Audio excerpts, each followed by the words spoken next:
ఆరోగ్యకరమైన రుచికరమైన వంటలతో నేను మీ ముందుకు వచ్చేసాను. హాయ్ అండి, నా పేరు స్వప్న. Welcome to flavours by Swapna.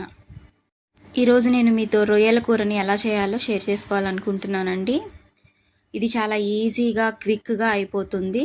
Working ఉమెన్స్కి అలాగే మార్నింగ్ లంచ్ బాక్స్ ప్రిపేర్ చేసే వాళ్ళకి ఇది చాలా యూజ్ అవుతుంది. ఎందుకంటే దీన్ని నేను ప్రెషర్ కుక్కర్లో చేయబోతున్నాను. ఒక 15 మినిట్స్లో ఈ కర్రీ అయితే రెడీ అయిపోతుందండి. దీనికోసం నేనైతే ఇక్కడ 1/2 kg రొయ్యలను అయితే తీసుకుంటున్నాను. ఈ ప్రాన్స్ని నీట్గా వాష్ చేసుకోవాలి. కొంచెం ఉప్పు, కొంచెం పసుపు, కొంచెం నిమ్మరసం వేసుకొని నీట్గా వాష్ చేసుకోవాలి. అలాగే ఈ కర్రీ కోసం 2 ఆనియన్స్ని అయితే ఇలా కట్ చేసుకున్నానండి. ముందుగా ప్యాన్ పెట్టుకొని అందులో 4 to 5 స్పూన్స్ ఆయిల్ వేసుకొని కట్ చేసుకున్న ఆనియన్స్ వేసుకొని దోరగా ఫ్రై చేసుకోవాలి. కొంచెం ఫ్రై అయ్యాక ఇందులో ఒక పచ్చిమిర్చి అలాగే కొంచెం కరివేపాకు కూడా వేసుకొని ఫ్రై చేసుకోవాలి. ఇదంతా లో టు మీడియం ఫ్లేమ్లోనే చేసుకోవాలండి.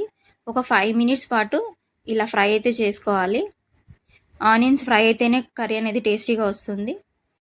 ఇవి కొంచెం ఫ్రై అయ్యాక 2 టమాటాస్ని అయితే వేసుకోవాలి అండి. కొంచెం మగ్గే వరకు వాటిని ఫ్రై చేసుకోవాలి. ఈ కర్రీ కోసం ఒక మసాలా పేస్ట్ని రెడీ చేసుకుంటున్నాను. దానికోసం 2 స్పూన్స్ గసగసాలు అలాగే 10 జీడిపప్పు, 2 స్పూన్స్ నువ్వులు తీసుకొని వీటిని ఫైన్గా పౌడర్ అయితే చేసుకోవాలండి. దీంట్లో నుంచి నేను ఈ కర్రీ కోసం 2 స్పూన్స్ పౌడర్ని అయితే యూస్ చేస్తున్నాను. ఈలోపు టమాటాలు అనేవి కొంచెం మగ్గాయి. తర్వాత అందులో 1.5 స్పూన్ల అల్లం వెల్లుల్లి పేస్ట్ వేసుకొని పచ్చివాసన పోయే వరకు ఫ్రై చేసుకోవాలి. అలాగే ముందుగా మనం రెడీ చేసుకున్న జీడిపప్పు పేస్ట్ని కూడా 2 స్పూన్స్ వేసుకుంటున్నాను. కొంచెం ఫ్రై అయ్యాక 2 స్పూన్స్ కొబ్బరి పౌడర్ కూడా వేసుకొని ఫ్రై చేసుకోవాలి. తర్వాత దీనిలో 1 స్పూన్ గరం మసాలా పౌడర్ వేసుకోవాలండి. అలాగే 1/2 స్పూన్ ధనియా పౌడర్ కూడా వేసుకొని ఒకసారి తిప్పుకోవాలి. తర్వాత ముందుగా వాష్ చేసి పెట్టుకున్న ప్రాన్స్ని కూడా ఇందులో వేసుకొని కలుపుకోవాలి.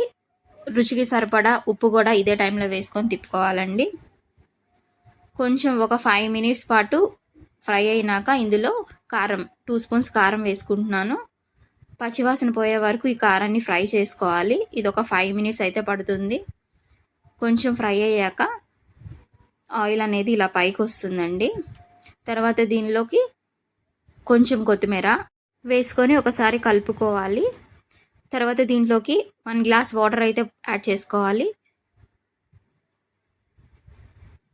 కుక్కర్ మూత పెట్టుకొని 3 విజిల్స్ అయితే రానివ్వాలండి. 3 విజిల్స్ వచ్చాక ప్రెషర్ పోయినాక కర్రీని తీసుకొని సర్వింగ్ బౌల్లోకి సర్వ్ చేసుకోవడమే.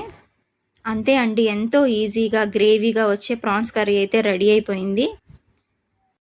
ఈ వీడియో కనుక మీకు నచ్చినట్లయితే తప్పకుండా ఒకసారి ట్రై చేయండి. మీకు ఎలా వచ్చిందో కామెంట్ చేయండి. మీ ఫ్యామిలీ అండ్ ఫ్రెండ్స్కి షేర్ చేయండి, లైక్ చేయండి, సబ్స్క్రైబ్ చేయండి. Thank you for watching.